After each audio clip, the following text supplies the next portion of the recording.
We are recording. Hey, everybody.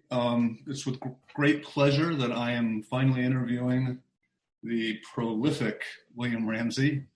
I was just telling him that he's a man after my own heart and that he does a lot of reading. He reads, interviews a lot of authors, and, his wheelhouse of everything from true crime to the occult to the parapolitical, it's definitely something that's a big part of resistance recovery. And I guess what I'd like to start with, William, is how did you come to do this? What was the spark of your interest in looking at things behind the scenes? Yeah, I think it kind of goes pretty far back. I was always interested in good, theories or people talking, about bars or whatever, kind of good stories. So I think I was willing to listen to, I had a susceptibility to listen to alternate views early.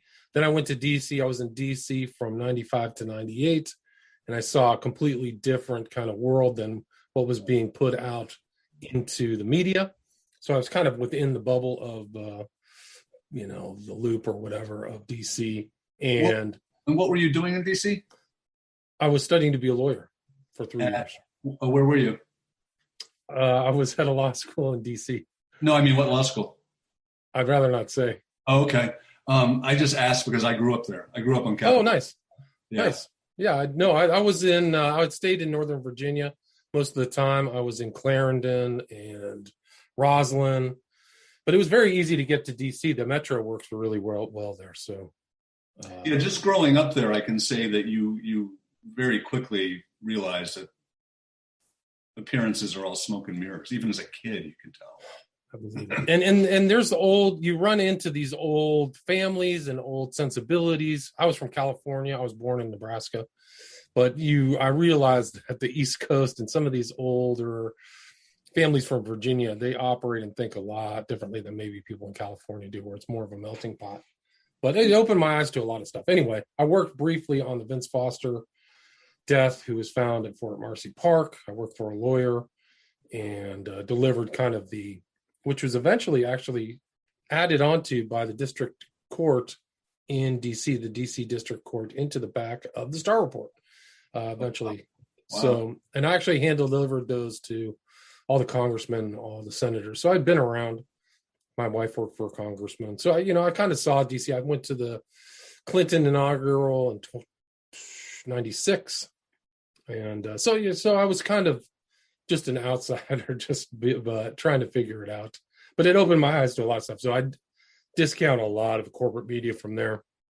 So then, the internet kind of grew up, and I was always researching and reading and followed a lot of stuff having to do with the Foster case. But that was, just years worked as a lawyer, and it's just kind of living my life. And I was really researching 9/11 at one certain point, 2004. I realized that 9/11 was not what they were telling us. And so that really sent me into kind of a long research. I was following a lot of researchers, variety of different quality and character, but I was definitely not following the corporate line. I thought the Bush administration was a horror show, is a nice way to put it, I guess. But so it was during that time that I kept seeing these numbers. There was a guy by the name of Captain May, who unfortunately has passed away. He was a researcher, but he kept noticing the same numbers too, but didn't know what they meant. Why is 11 so predominant in these events? Wow. Yeah. So that was really it. So why is this here? There's an over predominance of 11s going on. I don't know what that is. So I just kept looking around, and just through reading, I kind of came across a couple things where I saw this 93 associated with Crowley, and I said, why is 93 Crowley's number? And so I was looking into Crowley, and then it was just really obvious that 11 was a fixative point. So that really was okay, then who really is Crowley? I know what people are telling me about Crowley. I've listened to the song by Ozzy Osbourne called Mr. Crowley, but I just had a superficial notion. Well, I was really willing to read a lot of the biographies. There's a lot of biased biographies about Crowley out there. written by fellow travelers, people who admire Crowley. I'm definitely not. I'm on the opposite side of that. Right. So hagiographies, really. Right, much like his autobiography. Yeah. So, right. yeah. So, I mean, they leave a lot out too. What I realized once you go back and look through his original corpus, like what he wrote and put together, some of these biographies are, they're occulting. An occultist actually is a good way, I think, to put it. So I read a lot of that stuff, and then that was kind of like opened my eyes when you look at 9/11 and the numerology, and even the numerology of the World Trade Center, and then that Crowley was really an elitist and a spy. And you kind of just see these overlapping kind of ideas and numerology and kind of elite experiences that I think was involved in 9/11. And that's what led me eventually to publish my first book, which was Prophet of Evil, Aleister Crowley, 9/11 and the New World Order, because I don't think people they weren't really putting that together. People had heard about the New World Order, but at that time, I think that was kind of a novel. I wouldn't be surprised if you're the only researcher who got to Crowley from 9/11.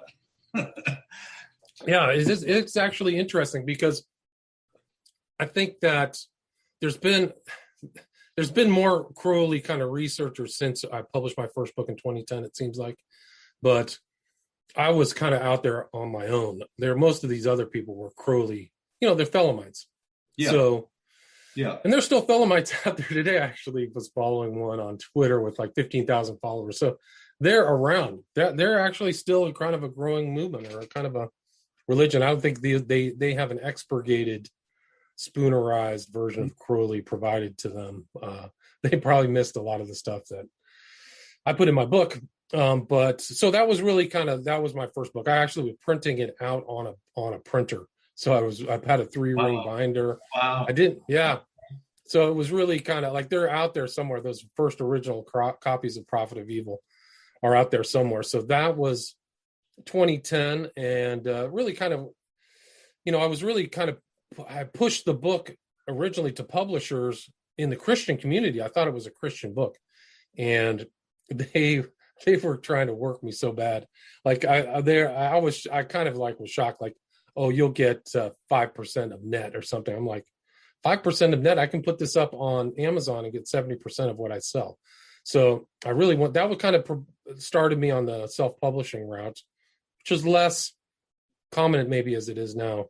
It actually was considered back then kind of like you couldn't get your book published, but I didn't see it like that way. I saw it like you are working your authors, and that wasn't for me. So I'm glad I did it too. So I self-published that. They used to have something called, it was something space. So Amazon bought it and absorbed it, but it was, I can't even remember the name of the company, but you could use that and get it out on Kindle and distribute it and get copies of the book. So that was my first book. And then I was researching my second book, what was intended to be Children of the Beast, which was going to show Crowley's influence. And as I was researching that, I came across a prosecutor interviewing a guy by the name of Damien Eccles, who was involved in the West Memphis 3 murders. And that's kind of a famous true crime case. And I was intrigued because I had seen Paradise Lost back when it came out in like 94 or 95. And I just didn't think about it much. I just said, these guys are guilty.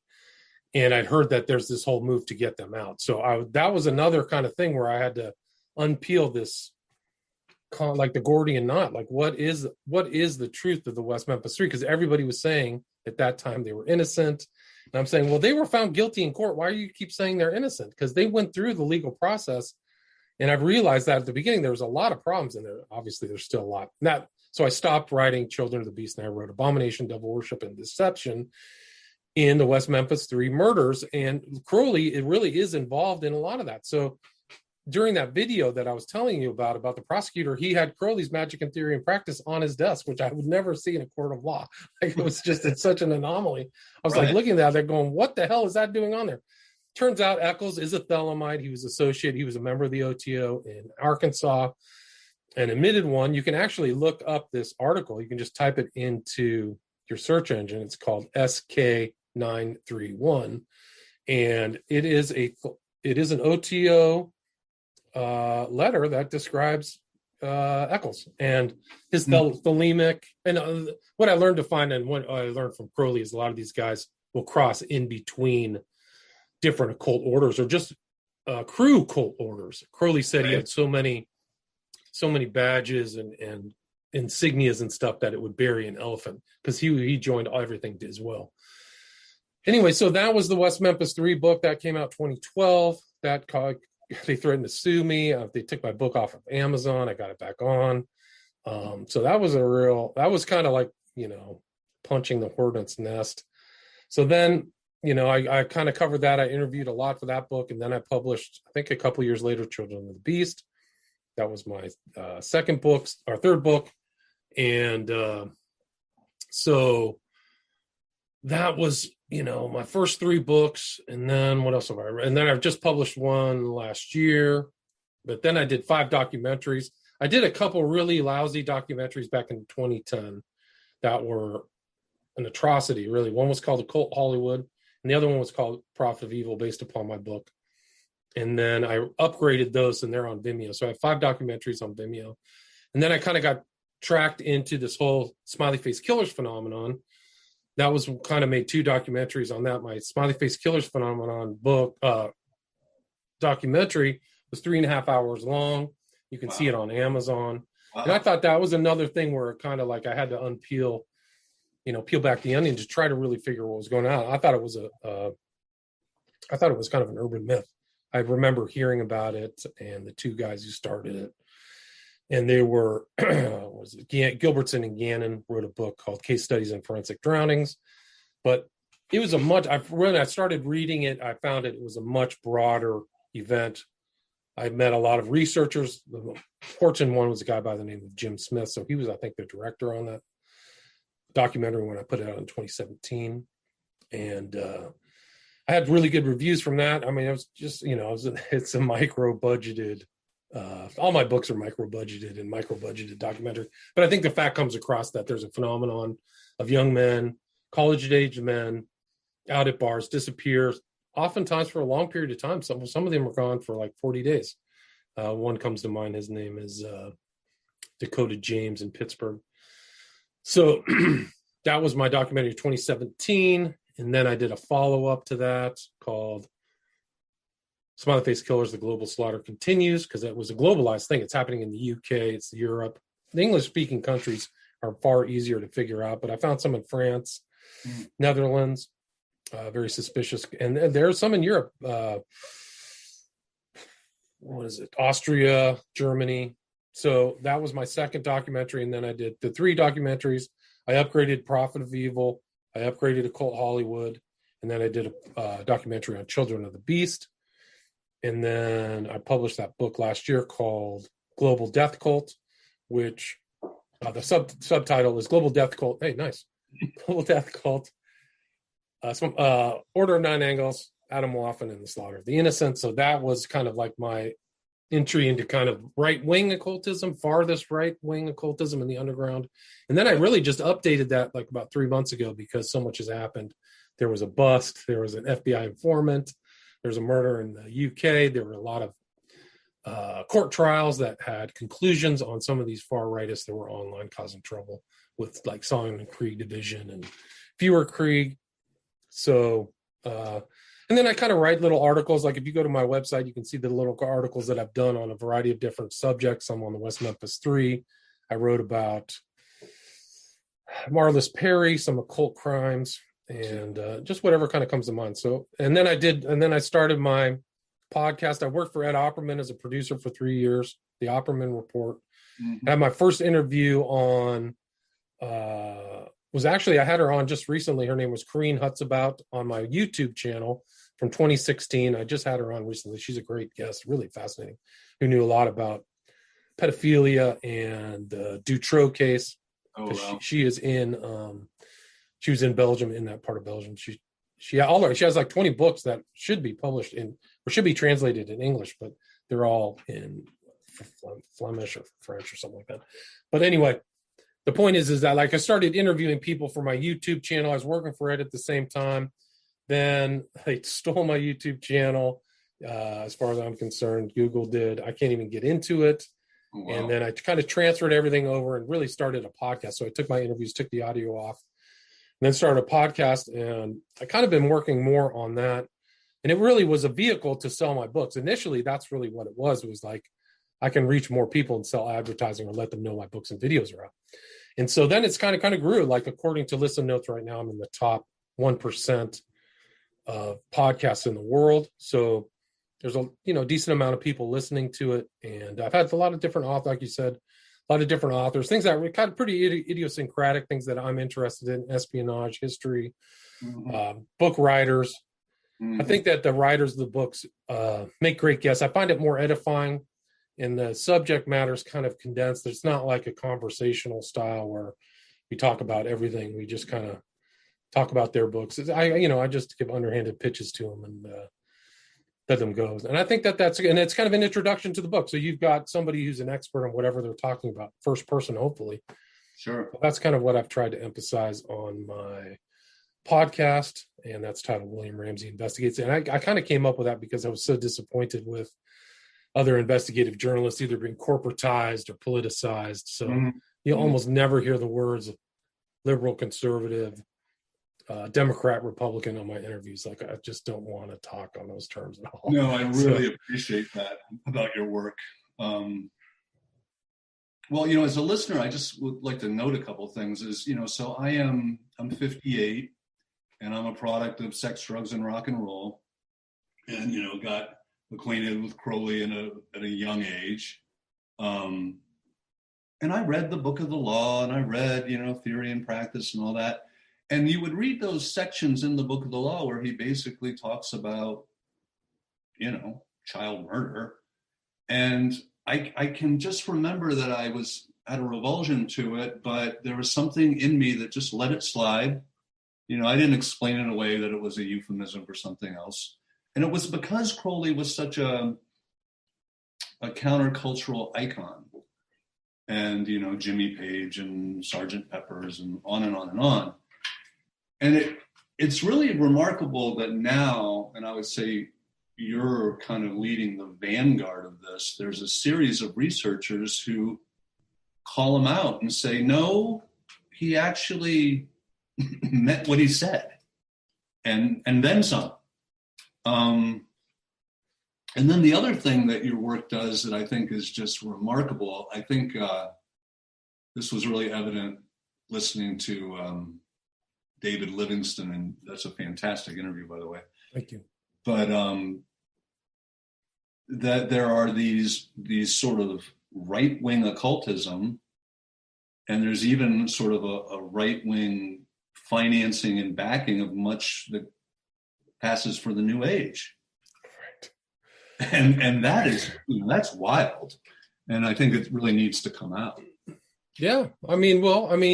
Look at the Bush family. They're right-wing. They're supposedly in the Christian Republican Party, and they are not Christians.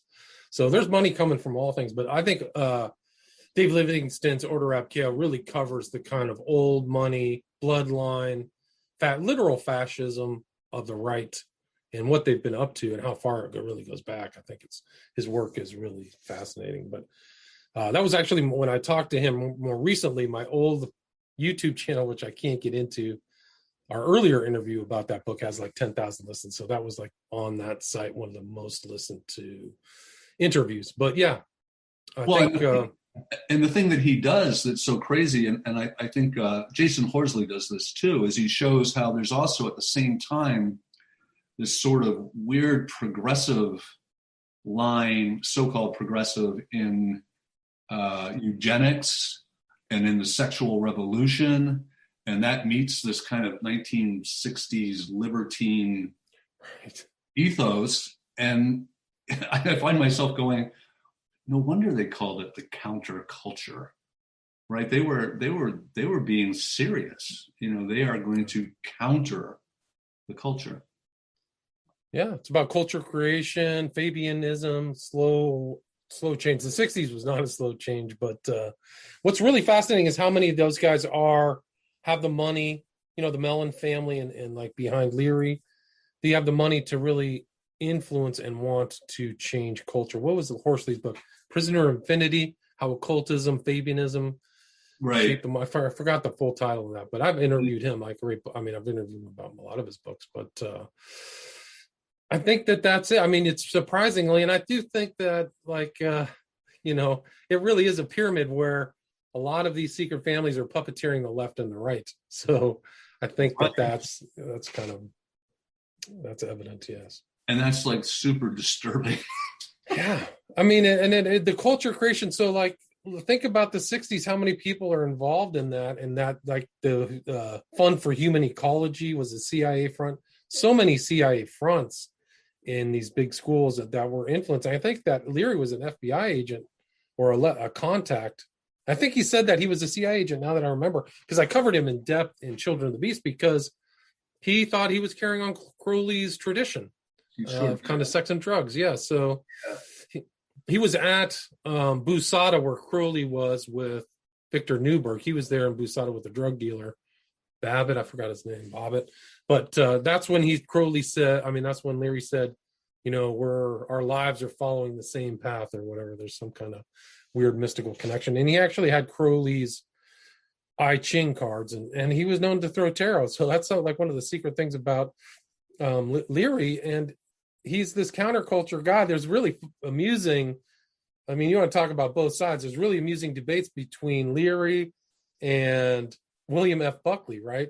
They're like, I think there's one there, and you have Leary who loves Crowley, and you have a guy who's supposedly a Christian who was a member of Skull and Bones, who was sitting in a tomb letting his brethren piss in his mouth, like literally, right? And they're talking, and they're just talking for, this thing. And I'm pretty sure that Crowley's ideas somehow have influence or infiltrated, or there's a book of his somewhere in Skull and Bones. Like, I think that they have a secret library, so that wouldn't surprise me at all. Well, yeah, and then you've got things like Alfred Kinsey's infatuation with Crowley, and the whole sexualization of children through, these researchers, and then it becomes, part of all sex education programs that prepubescent children are sexual, and these connections are so they're so relevant, and they're so immediate to what's going on in the world today. No doubt, it's still happening, and the normalization. And he was a super abusive, Kinsey was, but an important key was he was friends with, and it's such a strange connection, with Kenneth Anger when he was young, and right. He and Anger went. What's that? When he was young. Yeah, when Anger was young, and he and Anger went to the Abbey of Thelema in Sicily, and there's pictures of them together, and it's remarkable. And Kinsey coveted the diaries of Crowley. That's what he really wanted. But and it's really crazy, because Anger, you can see the connection between Anger to the Manson family through Bobby Bouzoulet, to the Stones, to Led Zeppelin, to even the son of John Lennon was hugely influenced by Kenneth Anger. Some of his videos, are exactly like Lucifer Rising, with the advent at the very end. The alien arrival was what takes place after the ritual. Strangely enough, Kenneth Anger's at the end of that ritual, he's taking little human figurines and drowning them. Really? Yep. Yeah. Go watch Lucifer Rising again. And how has your work been received? I mean, I think I'm definitely was never a part of the corporate regime or anything. I don't think I could ever have really published any of my material. And it's Children of the Beast has like 750 footnotes, so I didn't like make anything up. But I think after my experience in 2010, I knew that my route was going to just be independent. Mm-hmm. So I think I had like some of my work. I mean, you can look at the stuff online on Amazon. Like, I got a bunch of 1 stars from West Memphis 3 groupies, but then some there's a list. I should just read it into my podcast or broadcast of how many people thought my 2017 SFK documentary is excellent. But people like my research. Nobody has ever said wow, this the way you put this book together, or your your ability to put a book like what's the word? Like my skills as a documentarian or actual like book compiler are not great. So the writing is good, but I'm definitely, I put it all together myself. All that artwork is mine. So it's not come from like a professional artist or anything like that. So, But you so don't I've got a leopard. Yeah. What's but that? you don't have people coming out of the woodwork attacking you. Oh, not physically, but I get all kinds of attacks and stuff. Like I get threatened with lawsuits, but I really think that my experience as a lawyer was very fortunate, because you can kind of see through who's serious or not. Like people have threatened to sue me, but I said all this stuff that I have is just, I didn't make anything up. I can show you where I read it. So I'm not just trying to malign people. I'm really just kind of a historical researcher. I don't have like these idiosyncratic flashes of I'm just going to go make something up. These are just things that I found that are extant. So No, yeah. I just figured you're probably stepping on a lot of toes. Oh yeah. No, I mean, I think there was one where when I first, after the people I pissed off, there's a bunch of Crowley lovers who hate my guts. So there's this one guy who follows me around and gives me 1-star reviews. And then after I came out with Abomination, it was blowing dust off of the whole. It was uncovered. I think it uncovered the network occultism that's out there. And so I had one where like, I'm sorry, it's on short notice, but could you come meet us here tonight? It was like a total setup. I was like, no way. I'm not going to go to some place in LA. No way. Yeah. So yeah, I mean, yeah. So, I mean, I lived in DC for 3 years. So I picked up some very curious lessons, the police seeing a lot of different things, if you know what I mean. You kind of learn. I mean, yeah, that place is crazy. Blackmail was real back then. It was bad. I mean, inside of DC, it's a huge power game. And yeah, it is. And it leaves you wondering if the power structures of DC, Hollywood, and the corporate world are all running on sexual blackmail. Right. No, I think, yeah. I think for a long time, elements have. And I think that was the whole Corinne Hutz about when I was talking to her recently. Everything that was happening there in Belgium was a lot of sexual blackmail of the total elite. So, you don't really know which way it ran, like, because they were just all involved. So they all were corrupted. And I think the same things happened here. I mean, it goes back to whatever happened in Nebraska. What do they call that? The Franklin scandal. Franklin scandal. So sure. That's the earlier one. And then the lawyer ran kind of his own. So Epstein and Maxwell are just the most recent iteration of the pedophile scandal. They used to have like gay scandals, but now being gay isn't right. A career killer. So now it's just purely, you're trying to get somebody for pedophilia. Went from adultery to homosexuality to pedophilia. Right, very much. Adultery back in the day, that would destroy your career. It really would.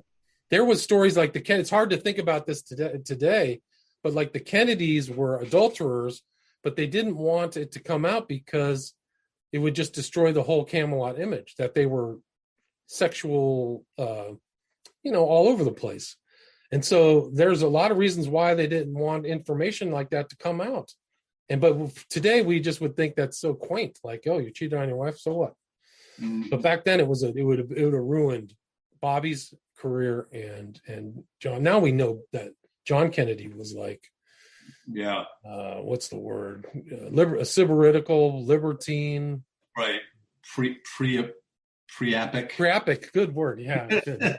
Very good. You know where I heard that word was a description of J. Paul Getty. So Paul Getty was a priapic character. Like he would get like 10 prostitutes, like crazy stuff, like 10 prostitutes, and just spend as much time as he could, just like and was the head of the whole Getty clan was reactive. And totally implicated in a lot of this elite deviance all over the place. Yeah, tons of it. And there were stories. There was this. I mean, you got to take everything with a grain of salt, but I think that Crazy Days and Nights is pretty reliable, and they told stories about J. Paul Getty that are off the charts. That he had basically a harem, like he could afford it. Yeah. So in this era that we are moving into now, where there's this growing suspicion of the elite, their designs, their machinations, and that suspicion seems to be beginning to go across the political spectrum. Do you think that people are becoming more sophisticated about these topics, meaning that they're reading work like yours or Jason's or Livingston's more, or is the puzzle getting put together in a way that it hadn't before? I think so. I mean, that's a great question. I think that the internet has allowed people to compare notes kind of figuratively. Like, you know what somebody else has written, so you can build off that. So I think that there is a very hardcore research community. Like, that's one of the benefits of like kind of putting myself out there is I've met all these great guys who are just, they're grinding it out. They're just researching everything. Like John Brisson, we've read the documents. Like so you can see the Finders Cult was totally like McMartin, which actually I'm going to talk. I have a talk today. If you have time, listen in. I'll try to get it live. You can probably listen to it on Twitter. But we're going to talk about the witch hunt narrative by Ross Chait. But getting back to your question, I do think people are getting these secret things together, the secret agreements, the secret societies, the secret tendrils, the puppeteering that maybe they couldn't see before. So like the secret society networks are very real. And so I think people they just saw these and they're keeping it quiet. So that's the whole thing about it being secret. So, but people are like, why are all these people from Yale? Why are all these, what's going on with this? And so I think the answer is yes. And I think it's just a research community, like they're building and building and building. So like an exemplar would be the Kennedy assassination, right? November 22nd, was it 1963? But people built and learned from researchers, so Mark Lane and then Salandri and all these other characters. And now today, people who really want to know can get a pretty accurate picture of what happened.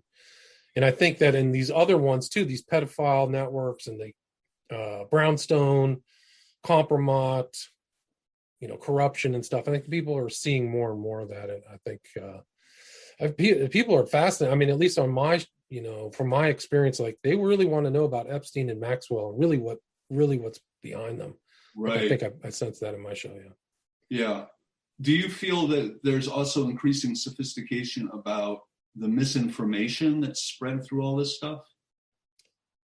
I think so. I think that people are doing a better job. And I think that, you are, I think that, like I watched like, not the, 9/11 event and you could tell it was trying to be compromised. Like people were trying to get in there and spread dis and misinformation. Right. So I think that people are much more subtle they're more sensitive to it and they don't take every hook, but there's still people out there. I mean, I don't want to tell names, but there's people in the alternate community who are clearly infiltrators. They're not kind of independent, kind of objective researchers. So you got to really be careful. Yeah. I would argue there's some of the larger names too.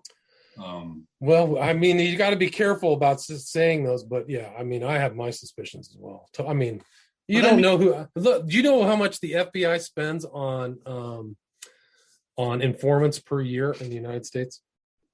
Do you want to take a guess? $2.5 billion. It's huge. It's like that. It's really 500 million, but that's still, you can buy. Yeah, that's a lot of money. A lot of money. And I mean, a lot of these people would sell themselves people out for nothing. So that's just one example of the payment. You don't know what's going on, but you look at what happened January 6th. A lot of those guys were informants. A lot of those heads of the right wing thing. Oh yeah, and that was just such bad theater. I mean, how could? So what I noticed was like when 9/11 happened, it took me, I think, about a calendar year before I even really questioned, box cutters and buildings, building 7. But when this recent thing that I'm not going to mention the name of it for YouTube's sake happened, I didn't buy it for a day. And I don't think, I'm some whiz-bang researcher. I just believe that the level of cynicism and doubt that is in the body politic now, a lot of people just don't. It's like we're reading Pravda in Moscow in 1987 or something. Right. It's incredible. I mean, it's incredible that Trump, what Trump called his social media site? Truth. Like, wow, do you not know history, man? What's going on with that? I wouldn't touch that with a 40-foot pole. But yeah, I think I was naive about 9/11 too. I probably didn't start questioning it till 2003 or 4. But when, there was just things that I should have picked up, like, okay, everybody get back to work. We had this terrible event. Like, I should have just gone, what the hell are you saying that? But I think that how many people didn't take the shot? A lot.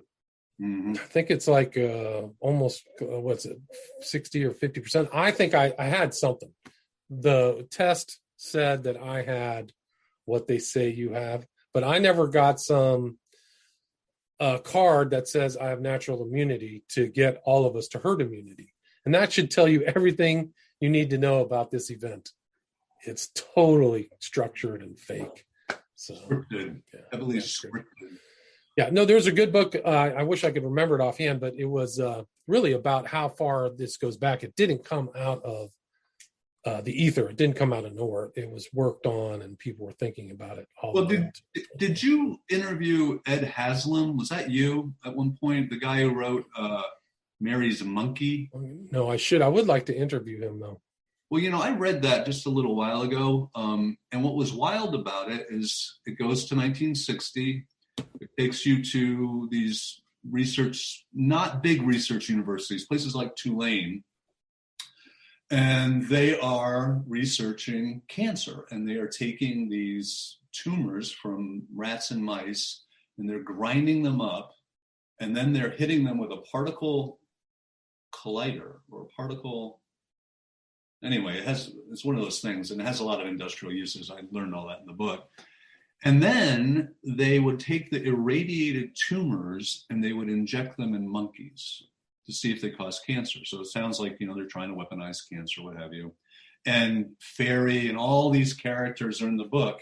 But what's so wild, what is so trippy is 1980, with the AIDS epidemic, Anthony Fauci tells us it came from monkeys. So how far back does this narrative really go? I don't know. You don't know what's coming out of the deep state. I don't know. It's pretty scary. Like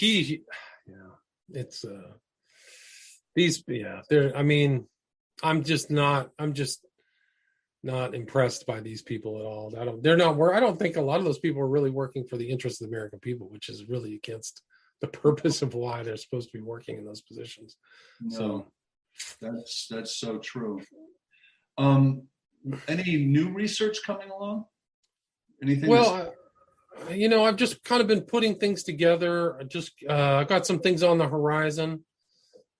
Just kind of working on the broadcast, but I definitely have some things that I'm trying to finish and get done, and send out. So, I've learned not to really telegraph anything that I do for a variety of reasons. People will rip off your ideas, man. There's no question about it. There's a book by, I think that publisher was Trine Day, of the book you were talking about, Mayor's Monkey, right? Mm-hmm. And they put out a book after mine, after I put out Prophet of Evil, called The Most Dangerous Book, whatever. That strangely has a lot of my research in it, or if not most of my research from Prophet of Evil in there. But they took out a lot of stuff, and it was pretty, in my opinion, pretty ugly. So got to really watch out. And when your interest in crime seems to always be weaving back to these other themes. Was that is that by design in a way? I think it really came because people wanted to talk about it. I think that there was something like, it was the Lanning report that says there's no occult motivated crimes, When which was is that? total. What's that? When was that? The Lanning report. Oh, he's actually well respected from the FBI, but I can't remember when he published it. But I did an interview with Ken and me about the Lanning report. We criticized it, but I think that that's complete nonsense because there's so many occult influence crimes out there that the Lanning report. I think, is just the crux of his argument is that there really aren't anything occultism associated with crime. It's a cover for pedophilia rings or something like that. I have to go back and reread that. But so a lot of my stuff about the occult was really kind of trying to expose it, So I know think that's what that sounds almost like J. Edgar saying there was no organized crime in America. Right. About that. Right. I mean, there's so much occultism out. Like almost every music video, or a lot of these musicians are into the occult. A lot of these politicians are. So it's kind of silly to tell you it's not when you can see it in front of your face. So I think that's really kind of why I wrote those books, is really to counter these fake narratives. These. Yeah, well, I gotta admit, the West Memphis 3, the movie, I mean, that thing took me hook, line, and sinker. And I kind of would read up on Damien Eccles while he was in prison. He was doing that thing that you said. He was getting involved with Zen Buddhism and Catholic mysticism.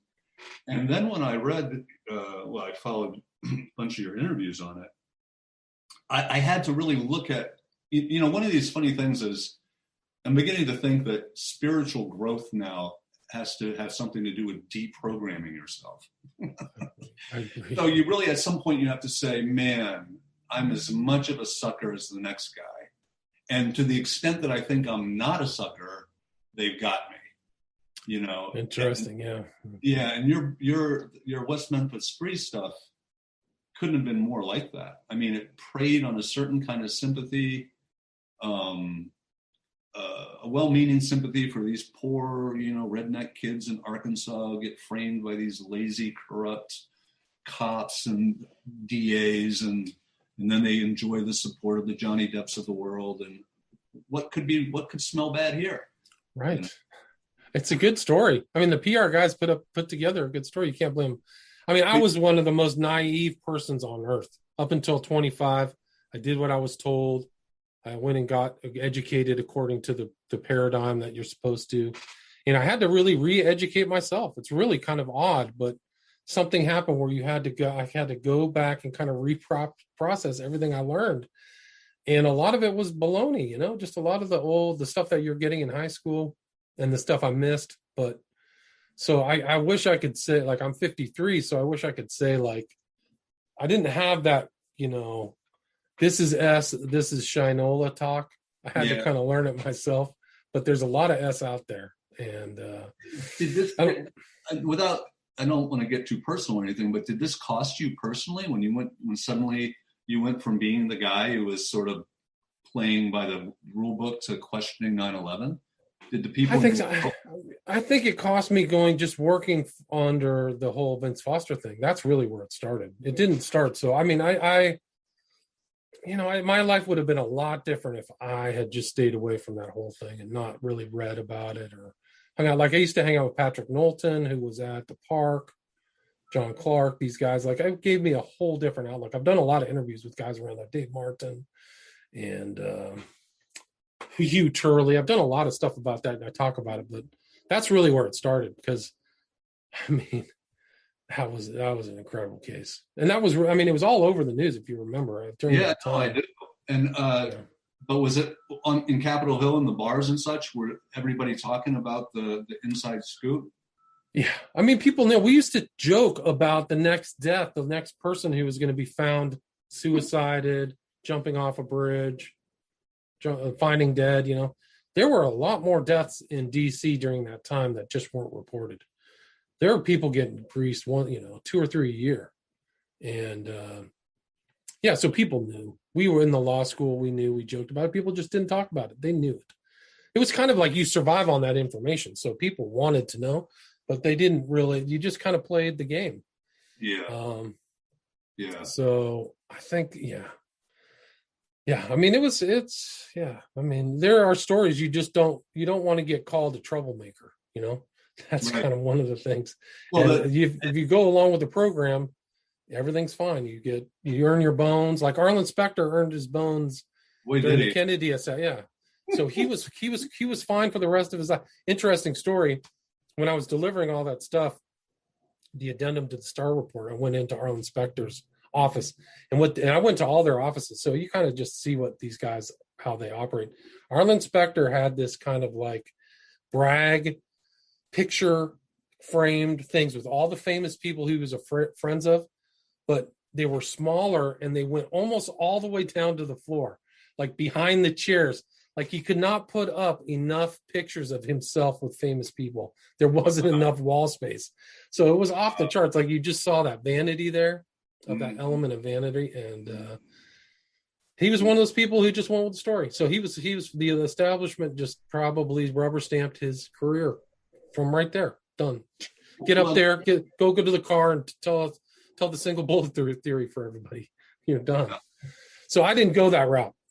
So that was I think that in a lot of I didn't lose my integrity, but I definitely lost opportunities and things like that. If you get along to go along, it's a lot easier in the world.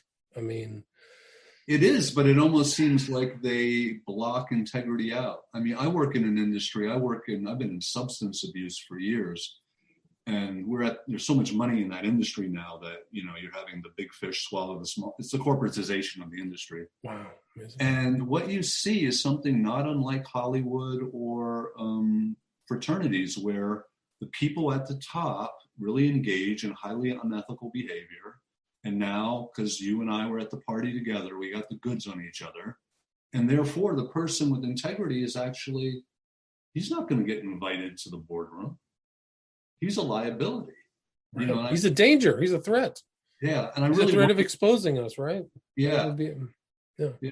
That's actually not that uncommon in a lot of corporate environments. A lot of different, the farther you get up, there's a weird, we're running this and the outsider can't get in. So the guy who wants to change this whole system or do the right thing is working against my interest. Mm-hmm. Isn't that a definition of DC? Like the public who wants to come in and change it is really a threat to those people, life or death threat, because they can't continue with their corruption. Like I want term limits. Like what is it? 85% of the country wants term limits. Nobody in those old geezers like Biden, 81 million votes, Yeah. Do you know how many votes Obama got in the 2012 election? I don't. 65 million. Do you know how many Biden got in the 2020 election? How many? 81 million. Uh-huh. Yeah. Right. Sure. I mean, you go with the program. Those people who went with the program, they're all in those high kind of, at the top of these administrative bodies, huge bodies. They don't complain. Have you seen anybody from Washington really? I mean, maybe people who lost, but the other guys, this is all above board, baby. 81 million. He's much more popular than Obama. Probably one of the most popular presidents in our lifetimes. Well, that leaves us with this kind of thing about, the role of the media in all this. And I find myself wondering a lot now, podcasts like your own and similar podcasts and all this sort of alternative news, there's really no way of kind of calibrating the impact it's having because it's completely shut down by the MSM. So from where you sit, do you have a sense that, I hate to use a term like awakening, but do you have a sense that something's rippling through the America that is like an awakening? I think so. Something like that. I think I think that the corporate media has discredited itself so much, and the people are getting something that's more edifying and satisfying from the alternate. And I think the example is really Joe Rogan broke the whole narrative with 2 interviews, that guy Malone and McCullough. Yeah. And those interviews were off the charts. I mean, it's unparalleled. Like if CNN got 50 million views on one of their shows, it would be like they would have gotten every award on earth, right? Whatever Right. award it was. But Joe Rogan had 50 million views to this Malone videos. That's what they tell me. He got nothing, but that's where people are going. They're Right. going towards that alternate. They want to be challenged. They want, I mean, like, And that would probably explain the success of your podcast. I think in part, no question. I think in part. I mean, I'm not even close to I mean, that guy is a No, behemoth. Yeah, he's a colossus. he kind of hit the zeitgeist in a way that a lot of other research, the UFC, the age, the Comedians, yeah. comedian, hanging with Mike Tyson, can talk psychedelics from experience. He hits it perfectly. Not like us old guys in our 50s. I think he's 52. I mean, he ain't no young. Oh, really? Yeah, I don't think he's that young.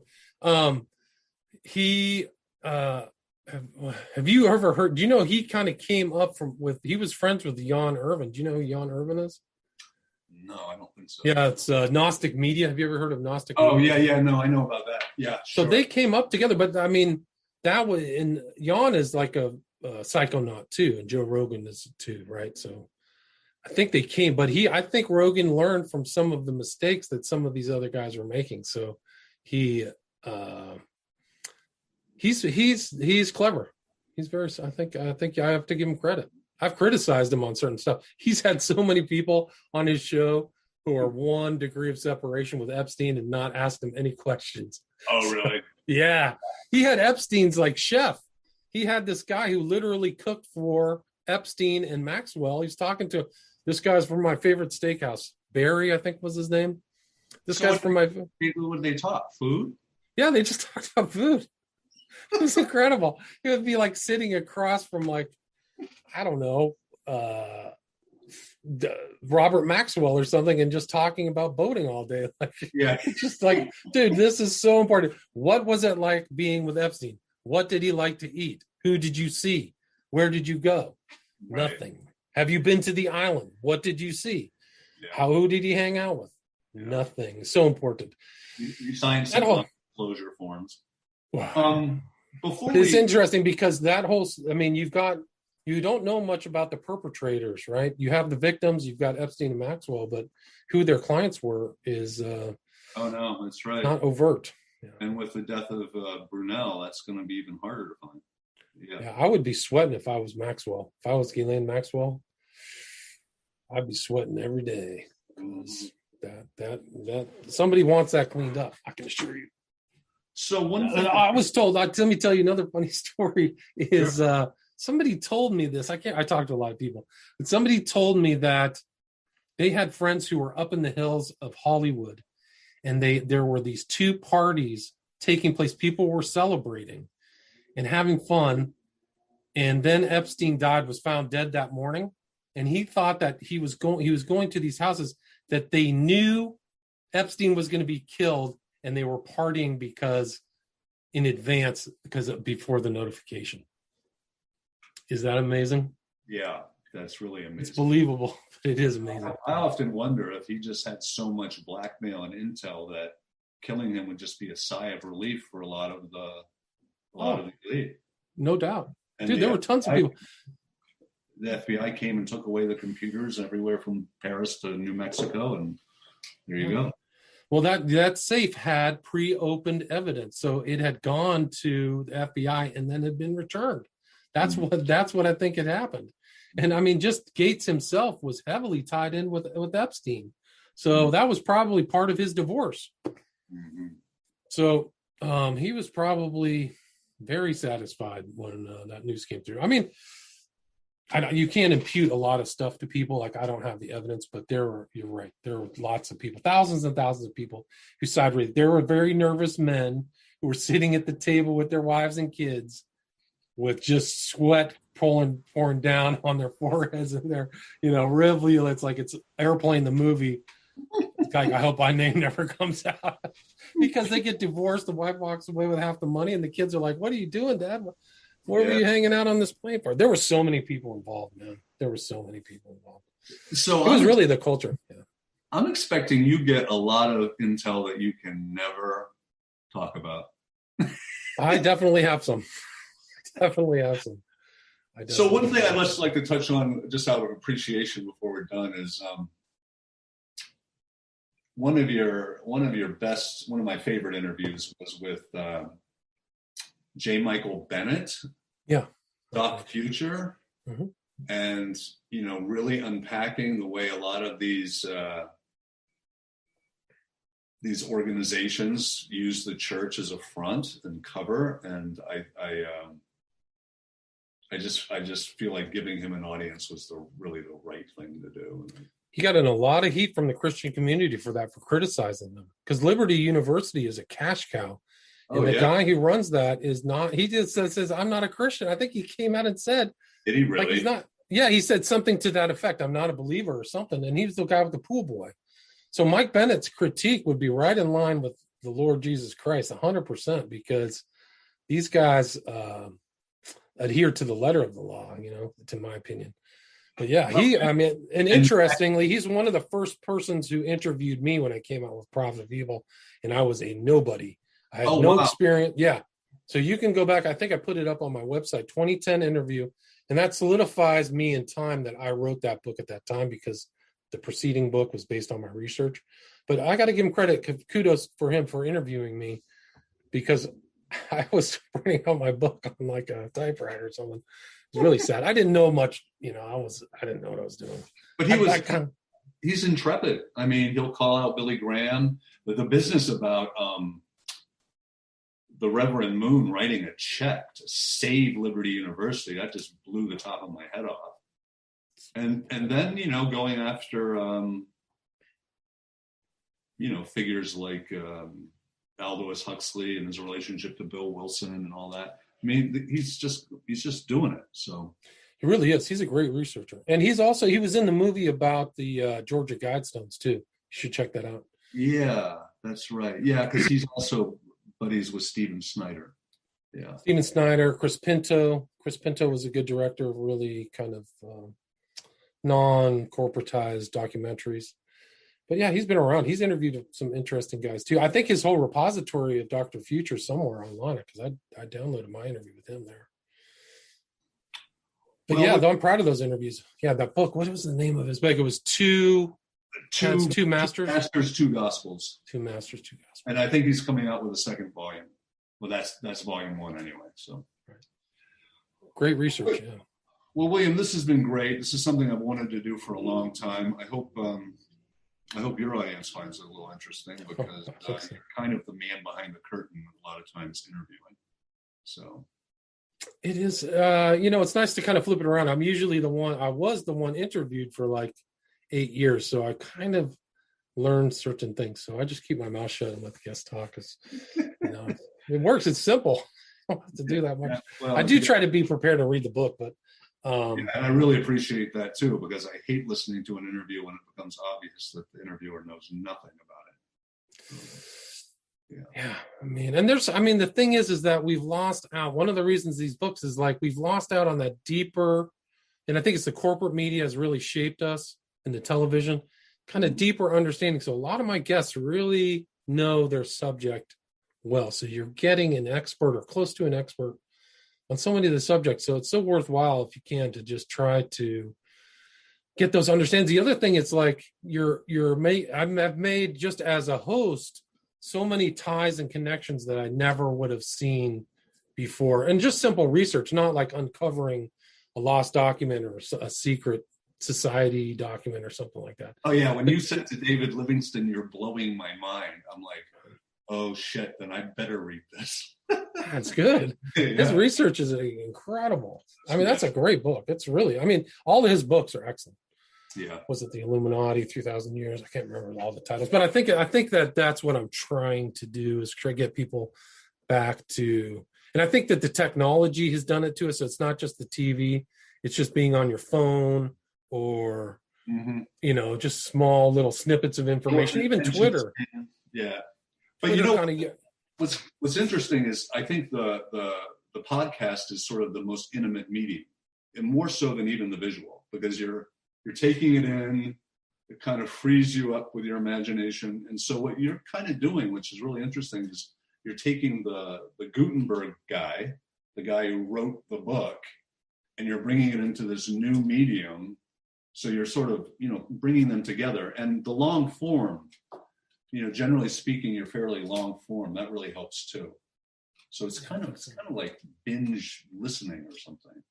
And that's the other thing about William. I don't know if you know this, but William Ramsey Investigates, you can binge listen.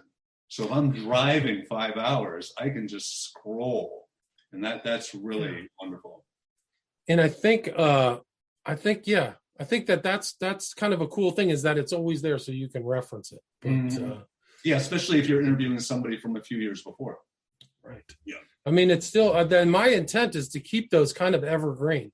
So I will use times and dates, but I've shied away with just being reactive to media events. I think a lot of other people do that, is one reason why. Yeah. But the other is because oftentimes they're one and done. You only listen, you can only listen to them within the first week. And then you're like, why would I listen to it anymore? So I've kind of shaped my interviews, kind of try to be referential, permanently referential, and I'm still cycling through some of the old ones too. Do you put out a certain amount of material a week, or is it very long? I don't have a set thing. I just moved to Spotify, a Spotify company called Megaphone. So I left Spreaker. So that was interesting. And now, if they want, certain advertisers will want you to drop things at a certain time so they know how their advertisement goes through. So if that happens, I probably could do that. Like right now, I'm not really that corporately, structured to like have a corporation really go, oh, this is great. Maybe Audible or something like that. But I don't have a set time. So I really is dependent upon whether my time I can have the interview and then how many people want to interview. But as I've gotten bigger, more people say yes. Yeah. But the funny thing is that some people think, like I was just complaining about this on Twitter or on my social media. Some people think that I'm an occultist when I've been exposing occultists and occultism for like 12 years. So I'm like, what's going on? Like, I've been railing against Crowley. I'm probably the biggest anti-Crowley voice out there. And people come across me and they look at the cover of my book and they go, oh, yeah. For me, I had a sophisticated guy who wrote 15 books was telling me that, like, I'm a Presbyterian. I go to church. I don't know what the hell you're talking about. Like, I'm going to bleed from my ears. Like, where have you been? Like, and I think that's kind of like in the environment that I'm in. I'm totally in the alternate media. I never tried to like go to a magazine or, try to get into anything corporate. I've never, ever. And the only thing was trying my first book. Mm-hmm. So, I mean, some people who are in that environment, they don't know squat about like what I've done. But there's I mean, my podcast has 500 hours, but there's tons of other interviews out there in the ether where I've interviewed that aren't on, like, they're on Vinny Eastwood or some of these other ones. They're just around. Mm-hmm. So anyway. Well, sir, keep up the good work, and we will. I would like to do this again someday. Likewise, anytime. It's great to talk with you. Thank you. All right, take care. Let's stop this.